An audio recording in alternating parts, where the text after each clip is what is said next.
Escreve essa carta para aquelas pessoas que estavam sendo perseguidas após a morte e ressurreição do Senhor Jesus Cristo. Ele ressuscitou dos mortos ao terceiro dia. O Senhor Jesus sobe aos céus e assenta-se ao lado de Deus Pai, à sua destra, ao seu lado direito. E os apóstolos começam então a pregar na cidade de Jerusalém, os apóstolos e os seus discípulos. E por causa desta pregação, esses homens e mulheres de Deus começam a ser perseguidos por causa da fé em Jesus Cristo. E eles têm que fugir da cidade de Jerusalém e vão para a Ásia Menor. O apóstolo Pedro, no versículo 1, ele diz: Pedro, apóstolo de Jesus Cristo, aos estrangeiros dispersos no Ponto, Galácia, Capadócia, Ásia e Bitínia. Então esses irmãos que estavam nessa perseguição fogem e vão para essas localidades, para essas cidades. E ali naqueles locais em que eles estavam passando muitas necessidades, porque eles haviam deixado tudo para trás, as suas casas, deixado as suas posses, os seus empregos, as suas famílias, para continuar com a sua fé em Cristo Jesus. Eles não deixaram a sua fé, pelo contrário, eles deixaram tudo por causa da fé em Cristo. E o apóstolo Pedro escreve essa carta para que esses irmãos tivessem consolo neste momento tão difícil, nesse momento de tribulação. E o apóstolo Pedro, como nós já estudamos aqui anteriormente no versículo de número 2, ele começa no versículo 2 dizendo: eleitos segundo a presciência de Deus Pai. Ele está lembrando a esses irmãos que eles não foram esquecidos por Deus, pelo contrário, que Deus havia eleito eles, escolhido eles antes da fundação do mundo. Pedro estava lembrando a esses irmãos que, apesar dessa tribulação, dessa aflição, de todas as adversidades que eles estavam sofrendo naquele momento, Deus não havia esquecido deles. Esse é o primeiro objetivo dessa carta, dessa epístola do apóstolo Pedro. Nós vimos que a presciência de Deus é um dos atributos de Deus. Isso quer dizer que Deus pré-conheceu os seus eleitos. Isso também aponta para a sua onisciência. Isso quer dizer que Deus, que também é mais um dos atributos de Deus, quer dizer que Deus conhece todas as coisas. Deus tem um conhecimento absoluto de todas as circunstâncias da vida do homem.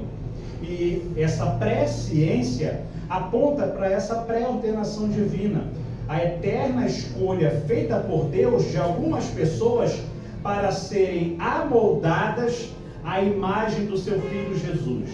Então, os eleitos, esses homens e mulheres de Deus, que o apóstolo Pedro está escrevendo a eles, eles foram escolhidos por Deus para que fossem amoldados, para que eles tivessem o seu caráter, a sua vida transformada segundo a imagem de Jesus Cristo, e não segundo a imagem do mundo lá fora, esse mundo corrompido, esse mundo tenebroso, esse mundo mau. Não. Os eleitos devem se parecer com Cristo. E é isso que o apóstolo Pedro quer lembrar a eles. Nós vimos aqui, nas ministrações passadas, sobre que o Senhor Jesus, ele deixa bem claro que nenhum homem ou mulher pode escolher a Deus. É o próprio Deus quem nos leva até Cristo. E o Senhor Jesus disse em João 6,44: ninguém pode vir a mim se o Pai que me enviou não o trouxer.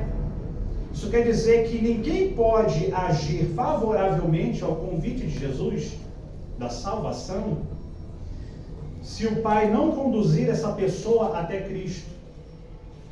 Isso por causa do coração corrompido do homem. esse coração naturalmente endurecido, de toda a humanidade impede que a pessoa aceite esse convite tão glorioso que Jesus faz. E isso aponta para a depravação total do homem. Nós vimos isso aqui, eu estou fazendo um resumo para os nossos visitantes estejam inteirados aqui com tudo que nós estamos estudando.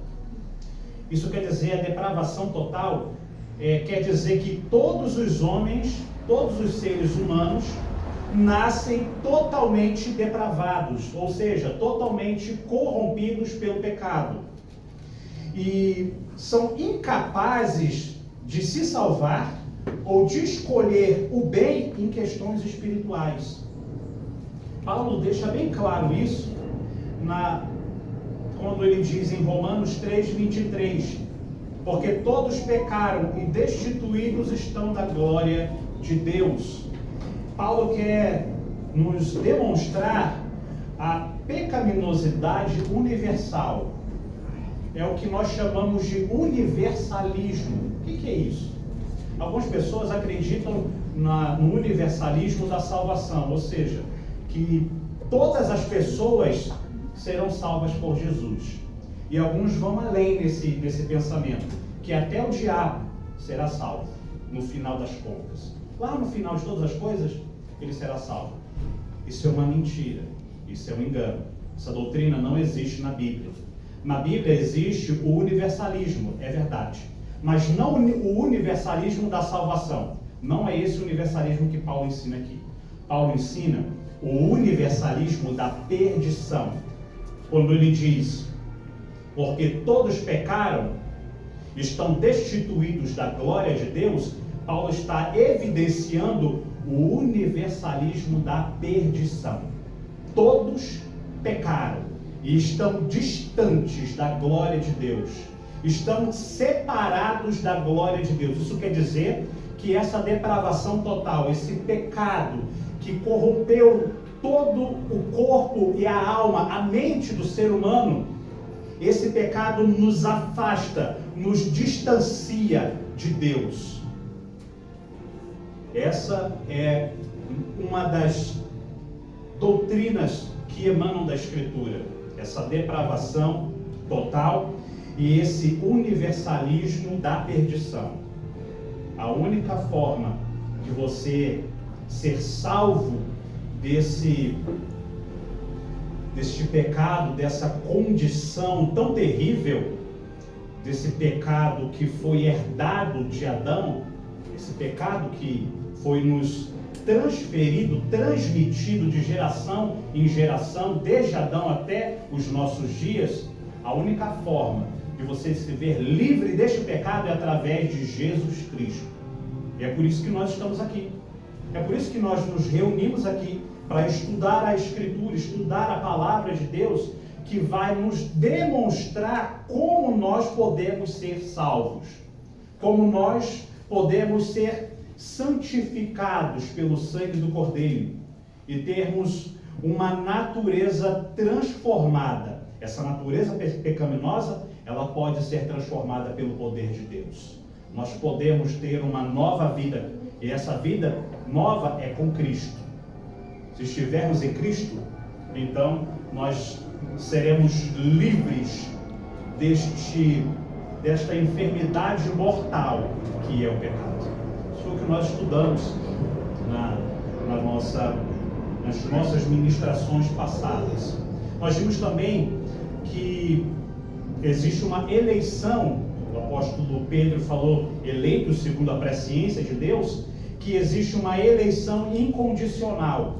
Isso quer dizer que Deus escolheu dentre todos esses seres humanos pecadores, decaídos, depravados, totalmente corrompidos pelo pecado, Deus escolheu um grande número de pecadores por sua graça pura, sem levar em conta qualquer mérito que eles fizeram.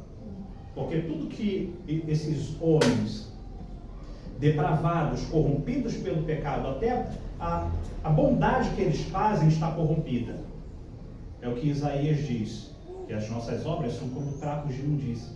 Até as obras boas, uma obra que é feita por um homem totalmente depravado, que não foi transformado por Cristo, é abominável para Deus. Essa condição que nos deixa com medo, atemorizados diante deste Deus Santo que nós cantamos aqui, Santo, Santo, Santo, Santo 3 vezes. Isso quer dizer que Deus, Ele escolheu esses eleitos sem levar em conta qualquer mérito, qualquer obra, porque nenhuma delas era boa o suficiente para nos deixar numa condição de que pudéssemos adquirir a salvação. Então Deus teve que escolher, dentre todos esses pecadores, algumas pessoas. E sem que não tivesse nenhuma obra ou fé prevista neles. Deus não viu nada de bom nessas pessoas. Ele escolheu, Ele nos amou, nós, na nossa condição de pecador, maus e inimigos de Deus. Ele nos amou quando nós não o amávamos. A verdade é essa. Deus, João Calvino falou uma frase muito interessante que eu falei para os irmãos em ministrações passadas. Deus não envia ninguém ao inferno. Todos já nascem destinados a Ele. O que Deus faz é apenas tirar alguns de lá. Isso é a eleição incondicional. Essas pessoas que Deus tirou de lá do inferno, dessa condição terrível de condenação, Deus tirou de lá pela sua graça, pela sua livre vontade. E Ele não viu nada de bom em nós para que Ele pudesse nos escolher. Pelo contrário, Ele só viu coisas ruins. E dentro dessa ministração, eu gostaria de trazer essa, como nós estamos aqui na parte B do versículo, nós já estudamos eleitos segundo a presciência de Deus. Nós hoje estaremos estudando em santificação do Espírito Santo. Então hoje eu estarei falando sobre a santificação do Espírito Santo de Deus. E talvez você fale assim, pense assim, puxa, o pastor já falou tantas vezes aqui de santificação, ele vai repetir esse tema novamente? E eu estava até conversando com a minha esposa sobre isso, sobre as repetições que o pastor faz durante o ano, no culto, e aos cultos que nós temos. E eu achei uma frase do pastor Marcos Gramponato, falando exatamente sobre isso. O pastor Marcos Gramponato disse o seguinte: nessa semana, alguém me disse que, de tempos em tempos, os pastores precisam trazer coisas óbvias à mente das suas ovelhas.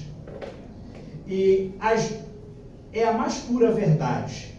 Ao contrário do que muita gente pensa, nenhum pastor vive em um mundo de grandes aventuras intelectuais, em que cada dia descobre e proclama uma verdade nova e vibrante. Não, longe disso. Muito do trabalho do pastor consiste em apenas repetir por anos a fio as mesmas pessoas, amargando a crescente certeza de que amanhã terá de ensinar tudo de novo. Então esse tema da santificação, ele vai voltar durante a nossa caminhada cristã, durante várias vezes, durante todo o nosso ministério, a nossa caminhada de crentes. Eu vi o pastor Ageu Magalhães postando uma playlist no Facebook, e ele disse assim, na playlist: olha, irmãos, aqui estão todas as ministrações que nós pregamos durante todo o ano passado. Como lá tem muitos pastores, então vários cultos diferentes, eles conseguiram pregar todos os livros da Bíblia, pelo menos uma mensagem ou duas em todos os livros da Bíblia. E aí tinha um comentário embaixo, e eu li esse comentário, o irmão falou assim: e agora, pastor, já que vocês pregaram em todos os livros da Bíblia, o que vocês farão nesse ano? Que novidade vocês trarão? Uma novidade teológica? uma novidade intelectual neste ano que está se iniciando. E o pastor Ageu falou a seguinte frase: nós pregaremos a Bíblia toda novamente durante esse ano. Então isso é normal. Normal o pastor voltar a pregar temas que ele já pregou. E o tema da santificação, eu ministrei aqui na exposição de 1 de Pedro. Nós tivemos um período ali em que falamos da santificação. Em Tito, nós vamos também falar um pouquinho sobre a santificação. Já falamos algumas coisas sobre a santificação em Tito. Na quarta-feira nós fazemos a exposição da epístola de Paulo a Tito.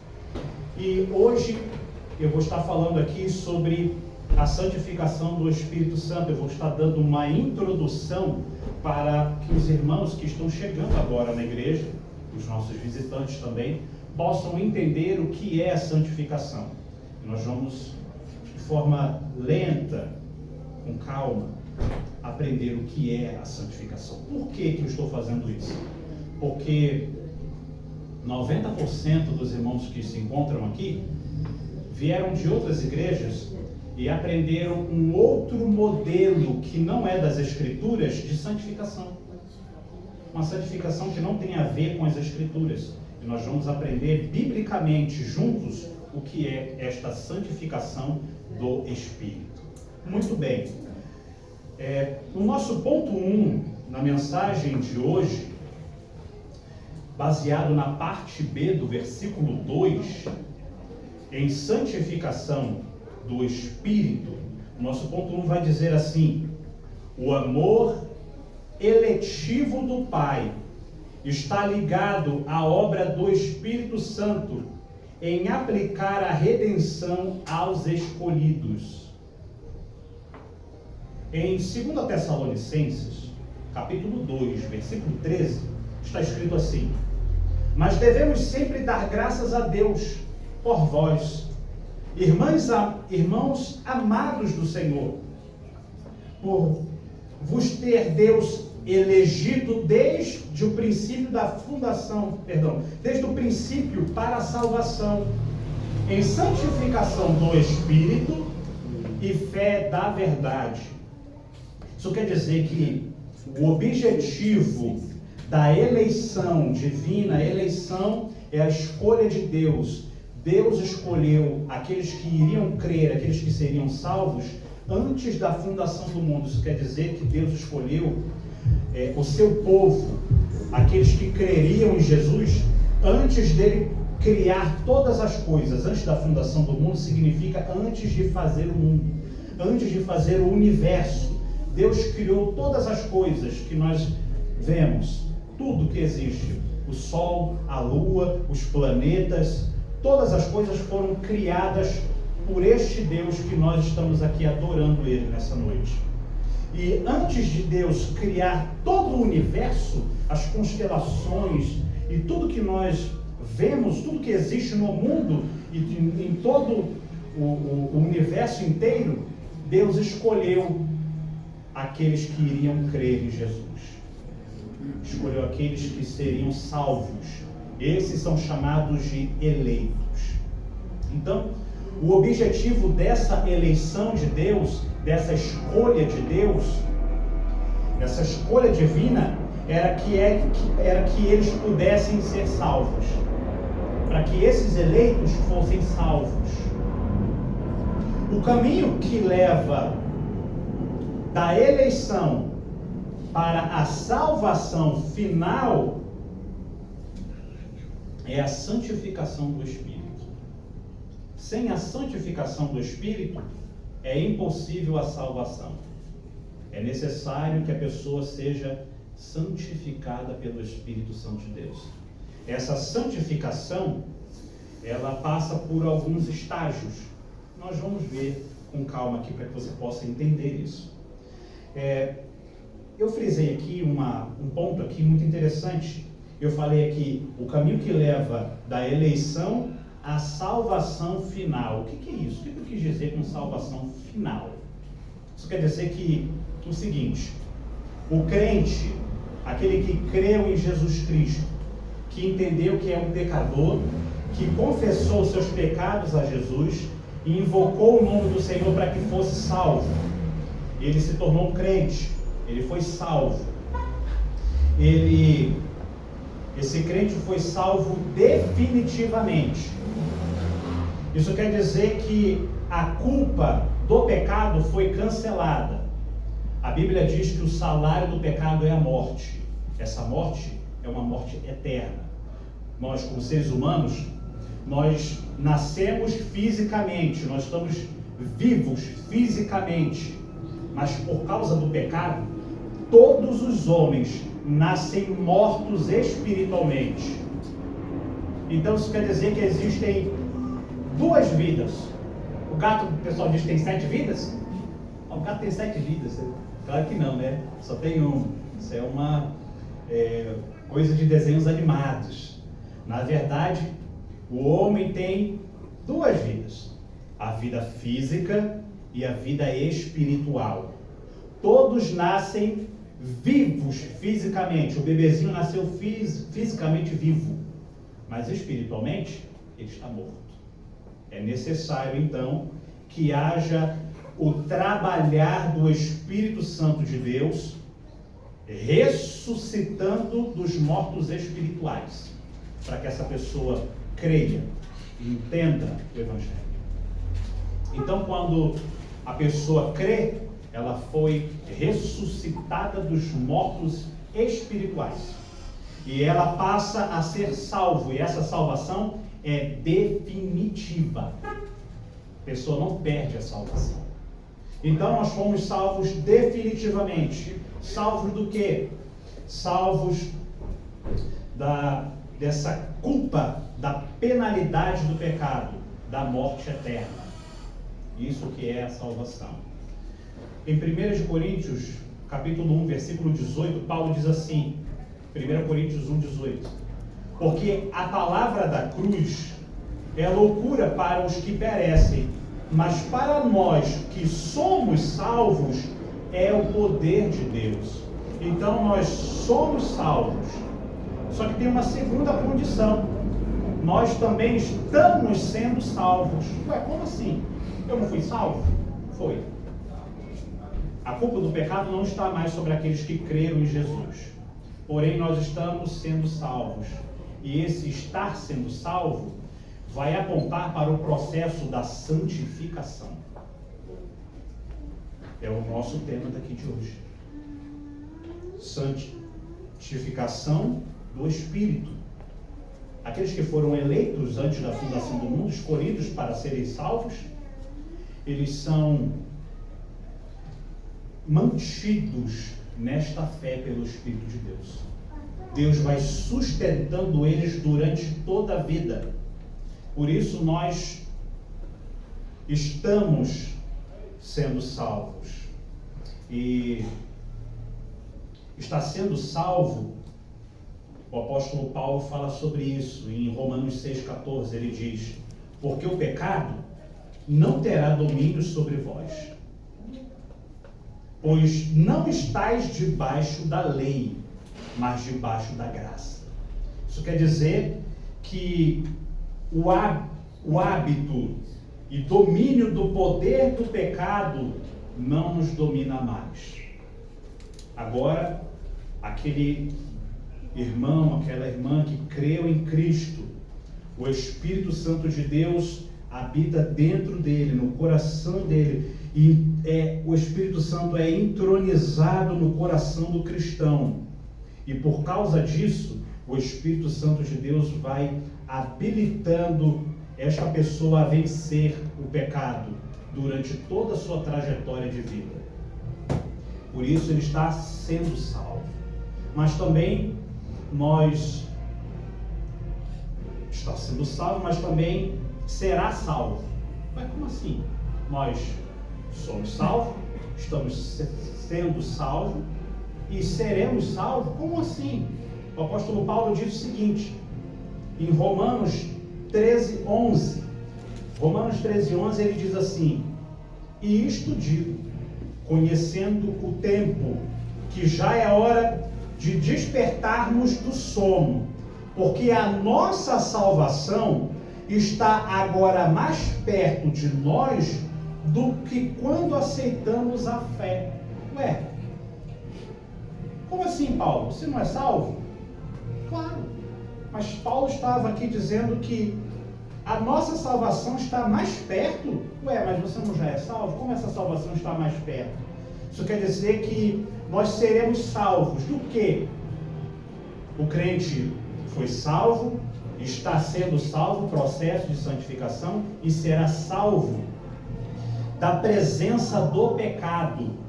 No futuro, quando nós estivermos na glória com Deus, nós não teremos mais contato nenhum com o pecado. Por isso, essa salvação será plena, uma salvação completa. E essa salvação completa, no momento em que nós não teremos mais contato nenhum com o pecado, é chamado de glorificação. E o apóstolo Paulo, ele fala o seguinte, em Romanos 8:30, aos que predestinou, esses são os eleitos, ao que predestinou, a este também chamou. Como é que Deus chama os predestinados, os eleitos? Deus chama os eleitos através da pregação do Evangelho.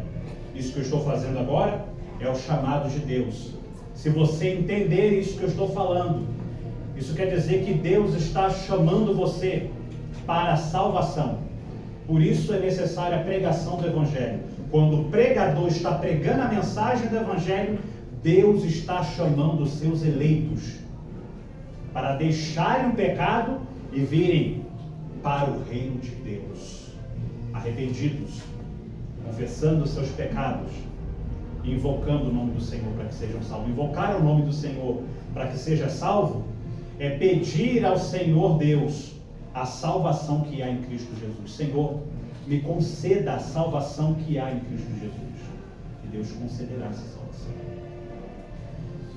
Ele diz assim, aos que predestinou, a este também chamou. Aos que chamou, a estes também justificou. A justificação é fazer com que aqueles que foram eleitos e estão no pecado sejam justificados, porque ninguém é justo. Deus não chamou justos para a salvação, Deus chamou injustos, pecadores. E a única forma de você se tornar justo é através do sangue de Jesus. É por isso que ele morreu na cruz do Calvário. Ele derramou o seu sangue na cruz. Talvez você já viu num filme, num desenho, ou leu na Bíblia mesmo, e Jesus crucificado naquela cruz, era para que aquele sangue que ele derramou era para purificar os pecados dos eleitos, daqueles que creriam em Deus, que creriam em Cristo, no seu sacrifício. Por isso, aqueles que ele chamou, ele também justificou. Isso quer dizer que aqueles que eram injustos foram transformados em justos, foram feitos justos, porque nós não temos justiça própria. A justiça, ela vem de Jesus Cristo, o justo. E ele diz assim, aos que também chamou, justificou, e aos que justificou, a estes também glorificou. Essa glorificação é esse estado dessa salvação final em que nós não teremos mais contato nenhum com o pecado. Viveremos em santidade, em retidão e em comunhão com Deus. Hoje nós não podemos ver Deus face a face por causa do nosso pecado. O pecado nos distancia de Deus, mas por causa do sacrifício de Cristo, Ele nos tornou justos e santos, para que pudéssemos entrar na presença de Deus, falar com Deus face a face, e lá na glória, quando nós estivermos com Deus, quando todas as coisas forem consumadas e tiver um novo céu e uma nova terra, nós veremos Deus face a face na pessoa de Cristo, sem pecado, sem nada. Isso é o que nos alegra. Essa é a nossa esperança. Essa é a esperança do cristão. Podermos falar com Deus face a face, sem temer por causa do pecado. Abra Isaías, profeta Isaías, capítulo 6. No Antigo Testamento, Isaías capítulo 6.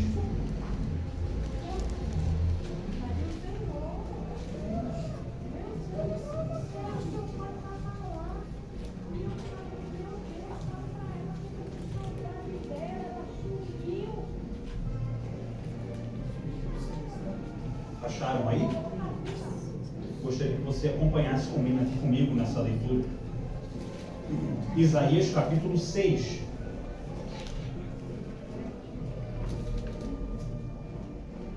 Vai dizer assim a palavra de Deus: no ano em que morreu o rei Uzias, eu vi também o Senhor assentado sobre um alto e sublime trono, e a cauda do seu manto enchia o templo. Serafins estavam por cima dele, cada um tinha 6 asas, com 2 cobriam os seus rostos, e com 2 cobriam os seus pés, e com 2 voavam, e clamavam uns aos outros, dizendo: Santo, Santo, Santo é o Senhor dos exércitos, toda a terra está cheia da sua glória. E os umbrais das portas se moveram, a voz do que clamava, e a casa se encheu de fumaça. Então disse eu: olha a atitude que o profeta Isaías tem diante deste Deus Santo. Ele diz assim: ai de mim, pois estou perdido, porque eu sou um homem de lábios impuros, e habito no meio de um povo de impuros lábios. Os meus olhos viram o Rei, o Senhor dos exércitos. Essa atitude de Isaías é a atitude que todo homem deve ter diante deste Deus Santo. Se você percebeu, os serafins estão voando em cima de Deus, Ele no trono. E os serafins têm 6 asas, são anjos que possuem 6 asas. E esses serafins, essa classe angelical, eles com 2 asas cobrem o rosto diante de Deus. Com 2 eles voam e com 2 eles cobrem os pés. Porque eles estão diante de um Deus que é 3 vezes santo. Por isso eles dizem: Santo, Santo, Santo é o Senhor dos exércitos. Isso deixa bem claro para nós que mesmo os anjos no céu, que estão diante de Deus e que não pecaram como nós, seres humanos, mesmo esses anjos que são santos, cobrem o rosto diante de Deus. Sabe o que é isso? Se chama temor de Deus. Este temor de Deus deve estar dentro do seu coração. Você deve temer a Deus. Quando Isaías percebe que está diante deste Deus Santo, você percebe aqui a atitude dele. Ele diz: ai de mim, que estou perecendo. E ele reconhece a santidade de Deus e reconhece o seu pecado. E ele confessa esse pecado diante de Deus. E ele diz: ai de mim que estou perecendo, versículo 5, porque eu sou um homem de lábios impuros. Ele confessando o pecado dele: eu sou um homem de lábios impuros, e habito no meio de um povo de impuros lábios. Isaías estava confessando o seu pecado diante deste Deus Santo. Nós, como cristãos, devemos fazer a mesma coisa. Devemos entender a santidade de Deus, que Ele é um Deus santo, justo e bom, e que nós somos pecadores maus e que não merecemos estar na presença dele. Por isso Isaías disse: ai de mim, que estou perecendo, e confessa o pecado. Isso é muito importante, que você confesse o seu pecado a Deus. Essa confissão do pecado é o início da regeneração e da santificação. Porque ninguém pode confessar pecado a Deus e entender que Deus é santo e que nós somos pecadores sem o trabalhar do Espírito Santo de Deus. É necessário que o Espírito Santo de Deus trabalhe no coração, mude um coração de pedra, e transforme um coração de carne, um coração que estava morto em um coração que está cheio de vida, pulsante. E esta vida pulsante provém do Espírito de Deus. Isso é o novo nascimento, a regeneração. E o apóstolo Pedro quer lembrar isso aos seus leitores, que eles foram eleitos segundo a presciência de Deus antes da fundação do mundo, mas que eles foram eleitos para serem santos, para viver uma vida santa. E esta vida santa nós só podemos viver se nós tivermos um standard, ou como eu posso dizer, tivermos um ponto de referência para que nós possamos olhar e nos amoldar a esse exemplo que é Cristo. Se você quer viver uma vida santa, quer ter uma vida transformada, você deve se aproximar de Cristo. Quando nós nos aproximamos de Cristo, através da Escritura, através da Bíblia, na leitura da Bíblia, ouvindo a pregação da mensagem bíblica, isso faz com que nós reconheçamos que Deus é santo e que nós somos pecadores, como Isaías fez nessa leitura que nós acabamos de fazer. Essa santificação do Espírito, que o apóstolo Pedro, ele diz aqui no nosso versículo de número 2, versículo de número 2, 1 de Pedro, versículo 2. Eleitos segundo a presciência de Deus Pai, em santificação do Espírito. Essa santificação no Espírito, nesse versículo, inclui todas as ações do Espírito Santo em relação aos pecadores, para separá-los do pecado. Essa santificação do Espírito é a ação do Espírito de Deus, separando o pecador do pecado. Foca aqui em mim. Isso. Olha aqui para mim, fazendo igual aquele pregador pentecostal, né? Olha para mim! O pregador pentecostal fala assim, né? Eu já vi alguns falar assim, né? Olha para mim! É isso mesmo. Olha aqui para mim, que aí você vai focar bem. Muito bem, irmãos.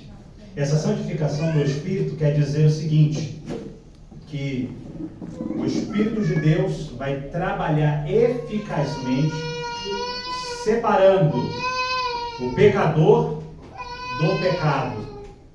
É isso que Pedro quer nos demonstrar aqui. E isso acontece através da regeneração e da fé. Regeneração e fé. Muito bem.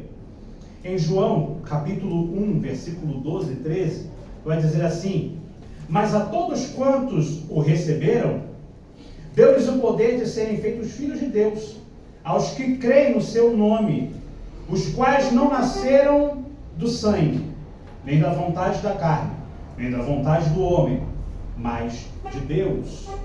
Isso quer dizer que essas pessoas que foram feitos filhos de Deus, nasceram de Deus. Em outra, nós podemos entender nascidos de Deus, em outra tradução, vai estar nascidos do alto. Esses nascidos de Deus, nascidos do alto, isso aponta para um novo nascimento, a regeneração. E isso quer dizer que Deus atua de forma maravilhosa na vida dos eleitos. E ele é atraído até Cristo de forma irresistível. Nós chamamos de graça irresistível. Essa graça irresistível é a graça de Deus e é irresistível para os eleitos. Quando os eleitos ouvem a mensagem do Evangelho, eles são atraídos para o pé da cruz e reconhecem que são pecadores. E eles começam então a refletir sobre as suas vidas e começam a ver que a sua vida não está em conformidade com a vontade de Deus. Essa graça é irresistível, isto é, o Espírito Santo acaba convencendo e infundindo a fé salvadora neles. O Espírito de Deus coloca a fé salvadora no coração dos eleitos, regenerando eles. Aquele coração que estava morto, espiritualmente, é vivificado. E ele então passa a crer, passa a entender o Evangelho. Ele passa a ter fé. Essa é a fé que nós chamamos de fé salvadora. Uma fé viva, eficaz, que salva. Existe uma fé falsa, uma fé morta, que não produz salvação. Essa fé morta, ela parte do entendimento meramente cerebral do homem, não parte das Escrituras. É o que o homem acha, o que o homem pensa, que parte da concepção do coração corrompido pelo pecado, e não da Escritura. O Espírito implanta essa nova vida de Deus naqueles que estão mortos no pecado, colocando em seu interior novos desejos, novos propósitos e a capacidade moral de conduzir a uma resposta positiva ao Evangelho. Isso quer dizer que o Espírito de Deus muda os desejos. Ao invés de ter um desejo pecaminoso, a pessoa passa a ter um desejo de buscar a Deus, de ler as Escrituras, de participar de um culto, de estar na igreja, de participar da comunhão com os irmãos. O coração dela foi transformado, o coração desta pessoa. Essa regeneração foi colocada, implantada pelo Espírito Santo de Deus no coração desta pessoa. Ele muda o seu propósito. O propósito anterior era de satisfazer a sua vida. Ele passa agora a querer satisfazer a Deus, a viver para a glória de Deus, a trabalhar para a glória de Deus, a ter um casamento para a glória de Deus, a criar filhos para a glória de Deus, a estudar, a passar na faculdade, fazer um curso para a glória de Deus. Ele muda o seu pensamento, a sua vontade, o seu desejo. E agora ele vive de uma forma a buscar, a estar parecendo com Cristo. Isso é a santificação também. Faz parte do processo de santificação. Aqueles que estão mortos no pecado precisam receber uma nova vida pelo nascimento espiritual. Esse novo nascimento, realizado pelo Espírito, vivifica a pessoa para as coisas de Deus e lhes dá uma nova vida para servir a Cristo. O pecado original e a depravação total do homem privam todas as pessoas da capacidade moral e vontade de exercitar essa fé salvadora, de servir a Deus, de querer ter comunhão com Deus. O pecado priva a pessoa disso. O pecado deixa a pessoa distante de Deus e presa, e ela não consegue sair daquela prisão do pecado. A única forma da pessoa sair desta prisão do pecado é através da regeneração do Espírito de Deus, a santificação do Espírito. Por esse motivo, a regeneração antecede o arrependimento. Antes de você se arrepender do seu pecado, é necessário que você seja regenerado, que o seu coração seja transformado. Um coração de pedra sendo transformado num coração de carne. Aí esse coração de carne tem vida, e por causa dessa vida que foi colocada pelo Espírito de Deus, agora esta pessoa está habilitada a ouvir a mensagem do Evangelho. Quando ela ouve, sendo regenerada, ela crê. A fé vem pelo ouvir. Quando ela ouve a pregação do Evangelho, a fé é manifestada no coração. E essa pessoa acredita. Isso é fé. Talvez você tenha um conceito diferente de fé. A fé é isso. É quando nós somos regenerados, somos expostos à palavra de Deus, como eu estou fazendo agora, e aqueles que foram eleitos, segundo a presciência de Deus, creem, acreditam, têm a convicção que são pecadores e que Deus é santo, e dizem: ai de mim, que estou perecendo. Eu preciso, eu necessito mudar essa minha condição. Eu não tenho forças para mudar essa condição. Por isso eu peço: Deus, me dá essa força, me conceda essa força, através do sacrifício do seu Filho Jesus, para que eu possa estar na sua presença da maneira que o Senhor deseja, da maneira que o Senhor determinou que eu esteja. Antes da fundação do mundo, essa determinação já foi feita por Deus. Por esse motivo, a regeneração antecede o arrependimento e a fé salvadora.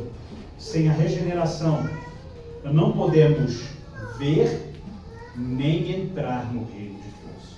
Jesus falou isso. Ele disse em João capítulo 3, versículo 3. Jesus respondeu e disse: na verdade te digo, que aquele que não nascer de novo, não pode ver o reino de Deus. Depois que nascemos de Deus, você teve um nascimento físico.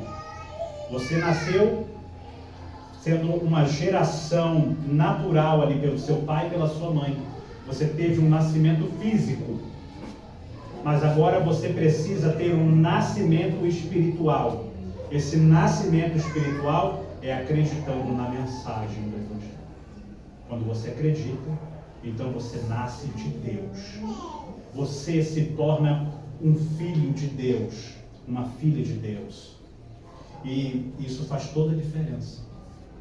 Porque aqueles que nascem de Deus e se tornam filhos de Deus, herdam a vida eterna, recebem a salvação, podem ver o reino de Deus e podem entrar no reino de Deus,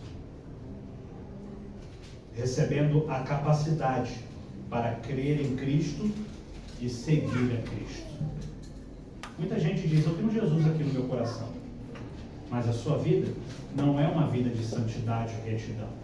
Isso quer dizer que a profissão de fé, o que eles falam com a boca, não condizem com a sua prática. O apóstolo Pedro, eu finalizo aqui, eu vou deixar aqui o ponto 2 para a semana que vem, eu não vou aqui para finalizar esse ponto aqui. O apóstolo Pedro, quando ele diz, no versículo 2, eleito segundo a presciência de Deus Pai, em santificação do Espírito Santo, ele quer dizer que vocês foram escolhidos por Deus para a salvação. Vocês creram, ouviram a mensagem do Evangelho, creram no sacrifício de Jesus Cristo na cruz do Calvário. Porém, vocês agora precisam não somente crer, mas viver em santidade, ter uma vida de retidão. E é isso que o apóstolo Pedro quer apontar aqui, em santificação do Espírito.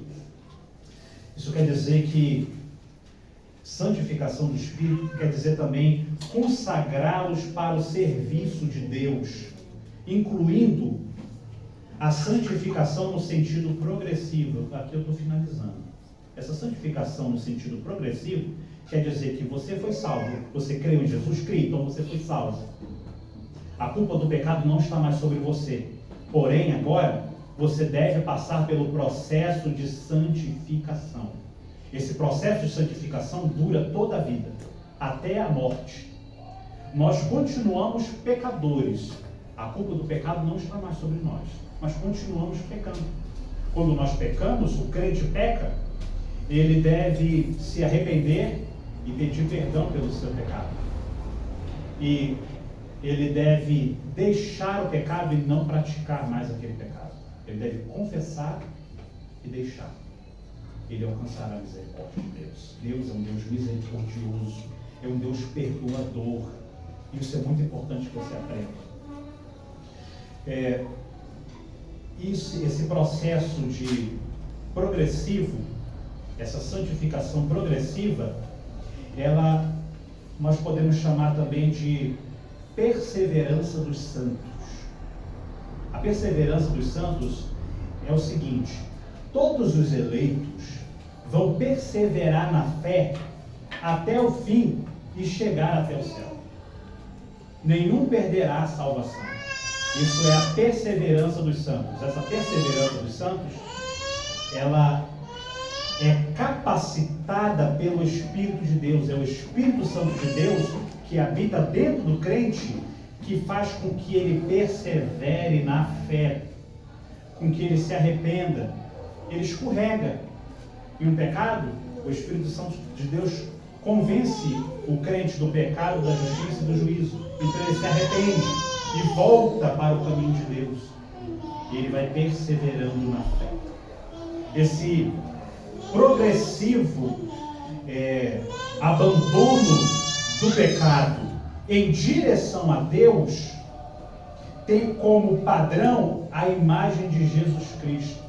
Isso quer dizer que o crente vai abandonando os seus pecados conforme ele vai caminhando com Cristo. Você creu em Jesus? Crê. Então você está no processo de santificação. Você agora vai caminhando e aos pouquinhos você vai deixando aquelas práticas pecaminosas, aqueles pecados escondidos, aquelas coisas que desagradam a Deus. Aos pouquinhos você vai deixando isso. Isso quer dizer que aos pouquinhos você vai se parecendo com Cristo. Esse é o sentido da palavra cristão, quer dizer se parecer com Cristo. E isso não é da noite para o dia. Isso é um processo que você vai aprendendo. E é por isso que você precisa ter contato com a palavra de Deus, com a Bíblia. A Bíblia vai demonstrar os pecados que você deve deixar e vai demonstrar as atitudes que Cristo teve durante a sua vida aqui na terra. E essas atitudes que ele teve são as atitudes que você deve ter na sua vida.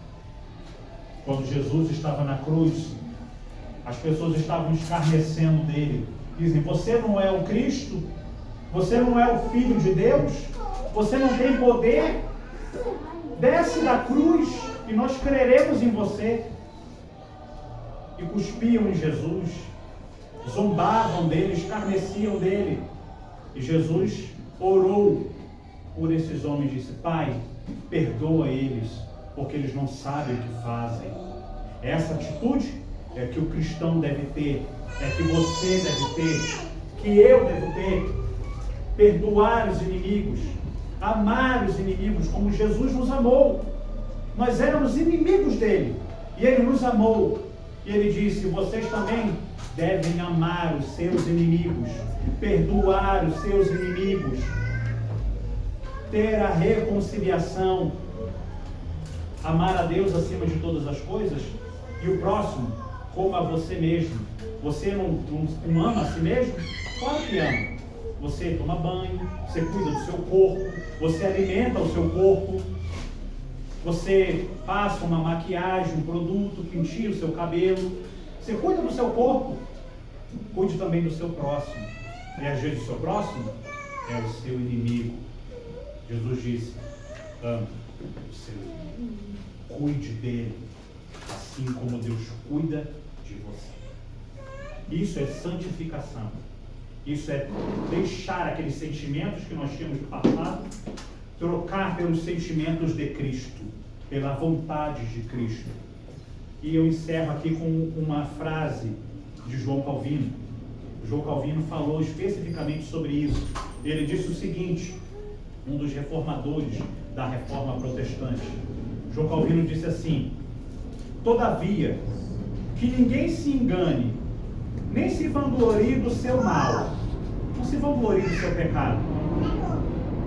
Ao ouvir que o pecado habita sempre em nós, isso não é dito para que os pecadores durmam sossegados em seus pecados, mas unicamente com este propósito, que aqueles que, aborrecidos, tentados, espicaçados, ele usa essa palavra, quer dizer, estimulados por sua carne, não fiquem desolados, não fiquem desanimados e não percam a esperança.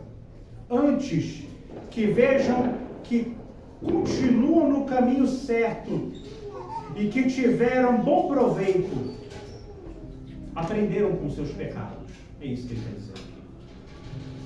Ao sentirem que a sua concupiscência, o seu desejo forte de ficar no pecado, vai diminuindo pouco a pouco, dia após dia, até chegar à meta almejada, a saber, a eliminação derradeira e final da carne, alcançando a perfeição quando esta vida mortal tiver fim. João Calvino diz que nós devemos almejar isso até a morte, quando essa vida tiver fim. Devemos almejar esse sentimento de que entendemos que esses pecados que nós cometemos hoje, nós estamos aprendendo com esses erros, para não cometê-los mais.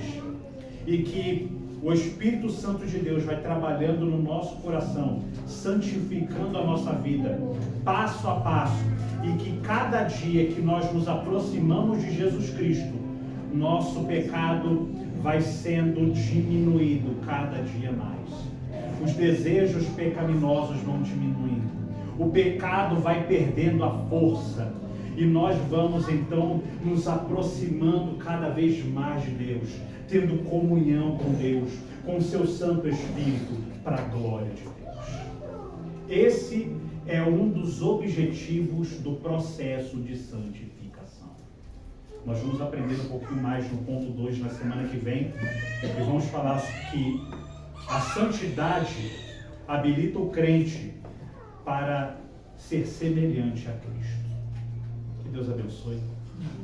Obrigado por ter nos ouvido até aqui. Eu creio que